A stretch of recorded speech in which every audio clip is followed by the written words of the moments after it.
Menos 25 minutos de la mañana y hoy está con nosotros Juan López Duralde, él es diputado de Unidas Podemos y presidente de la Comisión para la Transición Ecológica. Juan, ¿qué tal, Egunon?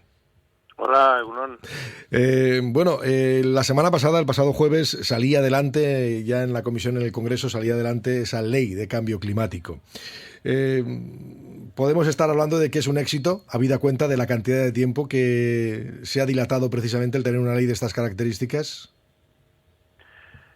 Yo creo que es un éxito porque efectivamente hacer una ley de cambio climático ha sido enormemente complejo, es una ley muy transversal, es una ley que afecta a muchos sectores, pero hay que tener en cuenta que en lo que es el proceso de tramitación de esta ley en concreto, más allá del debate de otras propuestas que hubo en el pasado, o que no hubo porque el gobierno de Rajoy ni siquiera fue capaz de ponerse de acuerdo entre ellos en presentar una propuesta, pues finalmente, como digo, se presentó en mayo, pero hay que recordar que desde mayo prácticamente hasta octubre el Congreso estuvo dedicado únicamente a la pandemia y solo se tramitaban, digamos, decretos y cuestiones relacionadas con la pandemia, ¿no?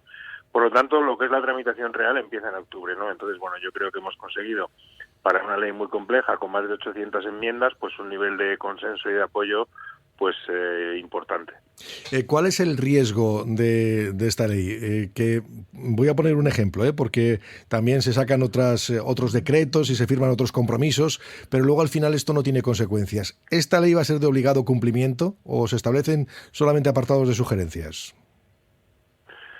Bueno, yo creo que esa es la digamos, el gran debate, ¿no? Y por eso yo creo que yo digo muchas veces que esta ley no es el final del camino, sino el comienzo, ¿no?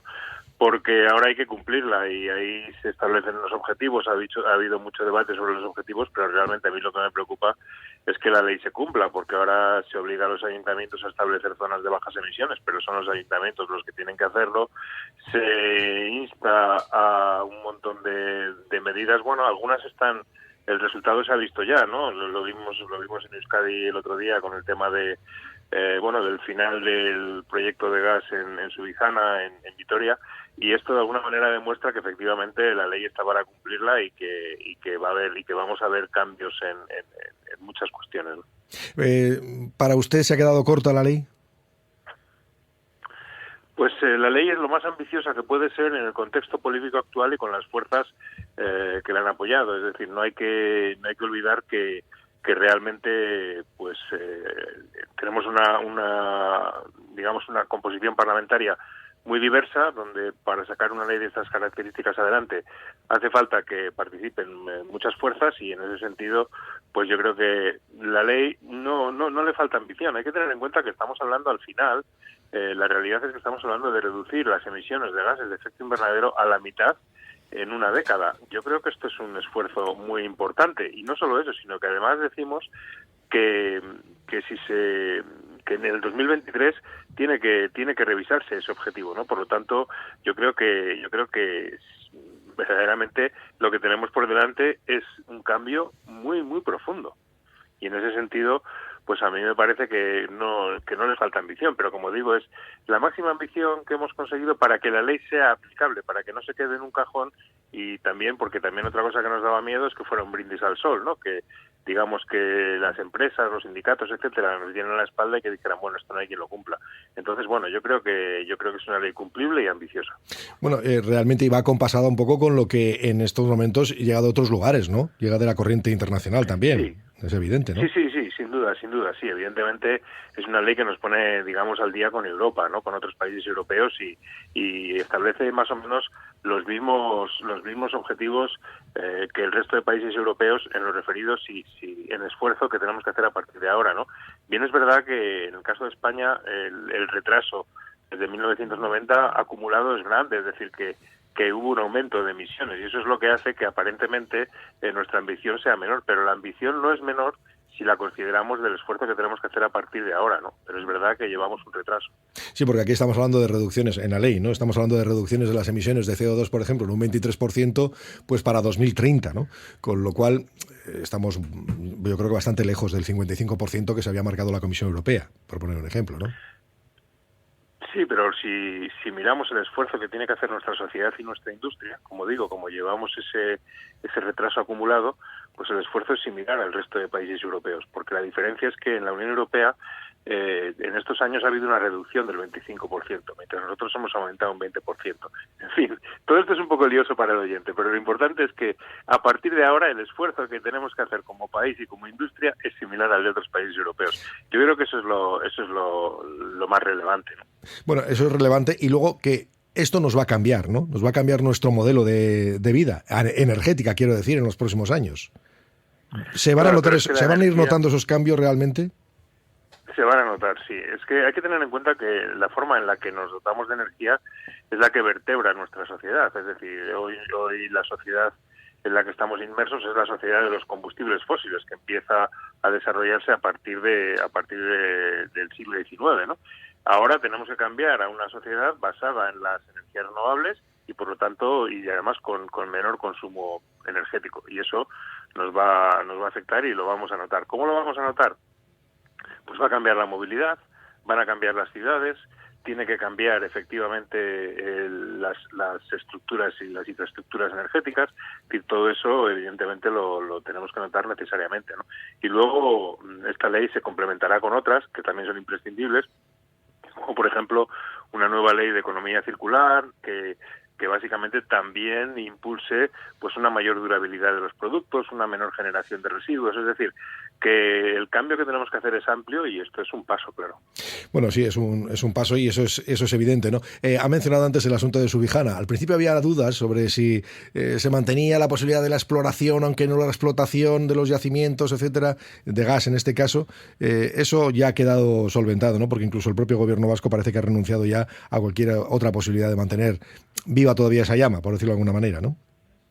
Sí, absolutamente. Es un tema que ya está descartado y definitivamente pues ha quedado atrás, ¿no? Nosotros hemos insistido mucho en todo el proceso en que no se puede legislar con carácter retroactivo. Entonces, si había unos permisos para la exploración, esos permisos no se pueden derogar. Lo que ocurre es que, efectivamente, como así finalmente ha entendido el gobierno vasco, si no se puede explotar, ¿para qué vas a explorar, no? Y ¿para qué vas a gastar recursos que pueden destinarse a otras, bueno, pues al impulso de las energías renovables, ¿no?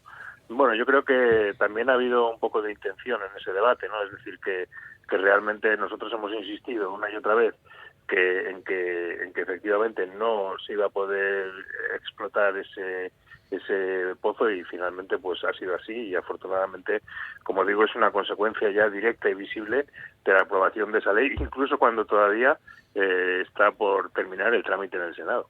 Sí, bueno, que falta un trámite todavía, es verdad, ¿no? Porque porque hemos hablado ya de que la ley ya sale adelante, pero todavía le queda ese trámite, Exacto. ¿no? Que queda todavía una posibilidad, incluso de mejorar, por cierto, la ley, ¿no? Bueno, puede mejorar. Empeorar no puede por una razón, porque si el Senado la cambia, ese cambio tiene que volver al Congreso, y por lo tanto, si en el Congreso ha habido una mayoría, pues es de esperar que esa mayoría se mantuviera, ¿no? Por lo tanto, sí que por eso podemos decir que por lo menos si hay algún cambio en el Senado será para mejorarla.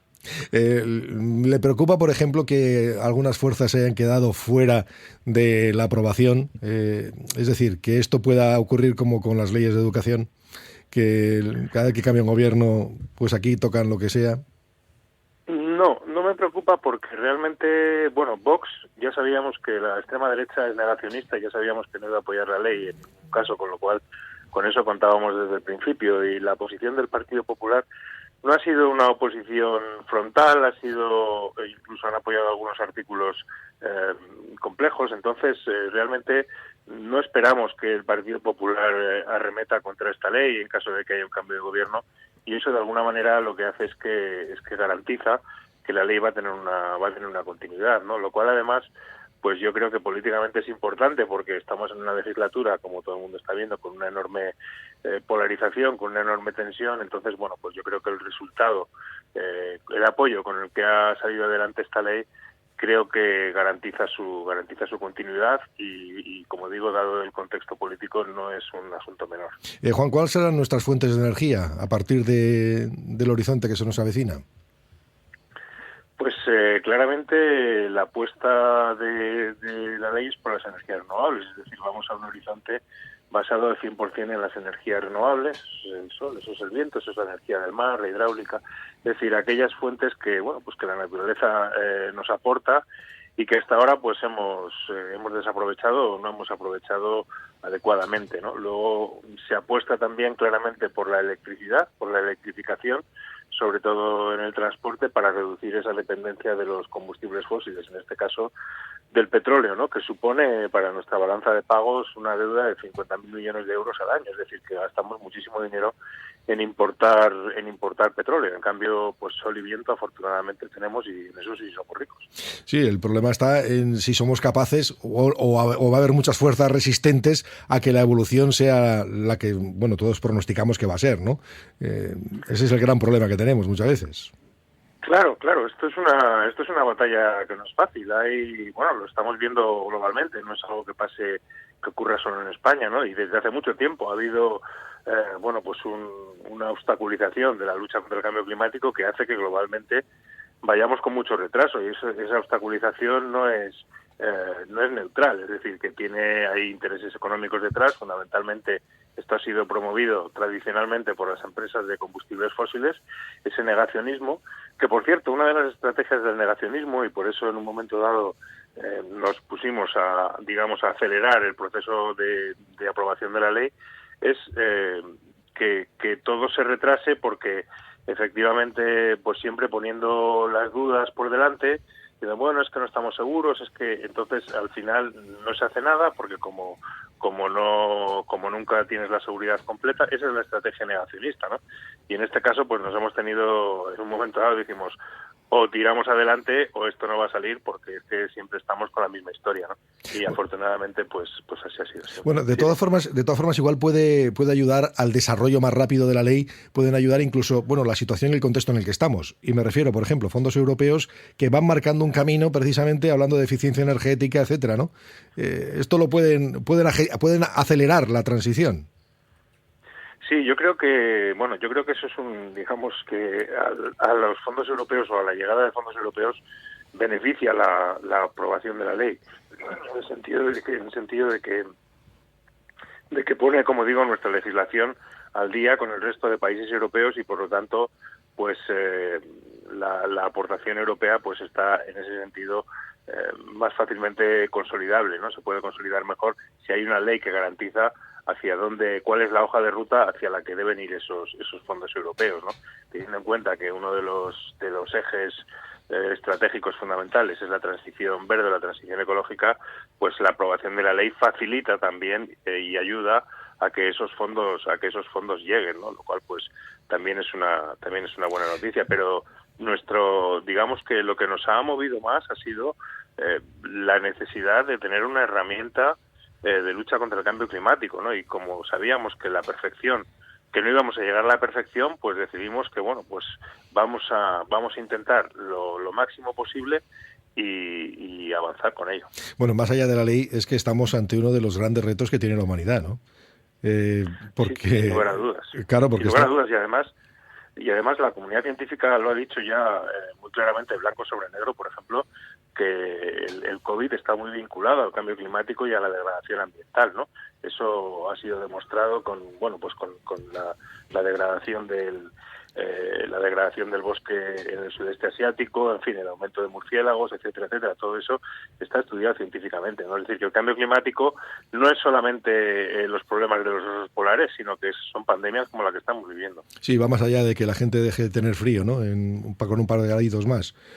No se queda perplejo cuando de repente alguien en una comisión, se supone que una persona letrada que haga ese tipo de argumentaciones, como lo que sucedió ayer. Bueno, desgraciadamente estamos acostumbrados a que la extrema derecha haga ese tipo de comentarios, y algunos peores. A mí lo que realmente pues me entristeció fue que el jueves, con la aprobación de la ley, pues que la mayor parte de los medios de gran difusión, las televisiones fundamentalmente, lo que sacaron fue ese corte de un negacionista pues diciendo tonterías, ¿no? Sí. Después de meses de trabajo, de reuniones, de enmiendas, de documentos, etcétera, pues si al final lo que queda es eso, pues realmente te entristece, porque dices, bueno, verdaderamente, y luego nos quejamos de que si sacan votos y tal, pero si les están dando toda la publicidad mientras que al esfuerzo que hay detrás, que ha sido, como digo, un esfuerzo de muchos meses y de mucha gente, pues prácticamente no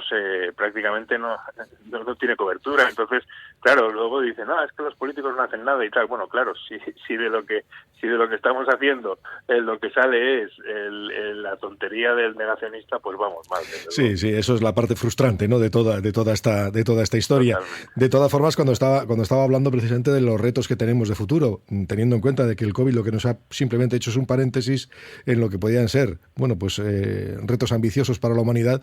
Claro, algunos ya dicen que tal y como está la situación ahora mismo, incluso va a ser muy difícil revertirla. No va a ser fácil revertir la situación en el planeta en general, me refiero.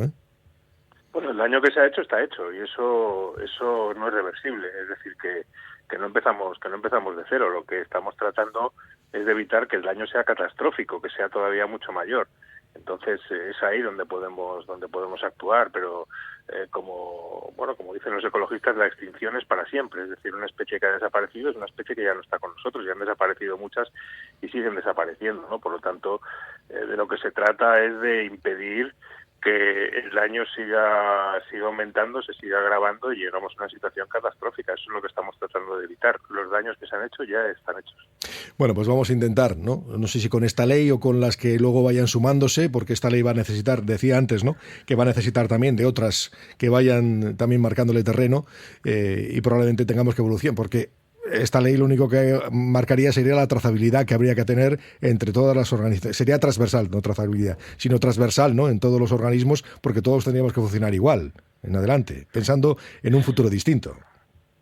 Sí, efectivamente, esta ley lo que puede hacer es liderar un poco un proceso que efectivamente necesita, primero, de más desarrollo legislativo y segundo, de más implicación de otras administraciones y de la propia ciudadanía, ¿no? Entonces, por eso yo insisto en ello, es decir, que si nos quedamos en analizar la ley y ya está, no, la ley tiene que ser un elemento vivo, un elemento de actuación, además vivo en todos los sentidos, es decir, que si hay cosas que no funcionan, pues habrá que cambiarlas. En fin, de lo que se trata, insisto en ello, es de echar a andar y de realmente de una vez empezar a trabajar para reducir las emisiones. Pues Juan López Duralde, diputado de Unidas Podemos, presidente de la Comisión de Transición Ecológica, le agradecemos el que haya estado con nosotros en esta mañana, explicándonos algunos detalles de una ley pues que era necesaria. La echábamos en falta porque no había ninguna que sirviera de paraguas para esto de lo que estamos hablando.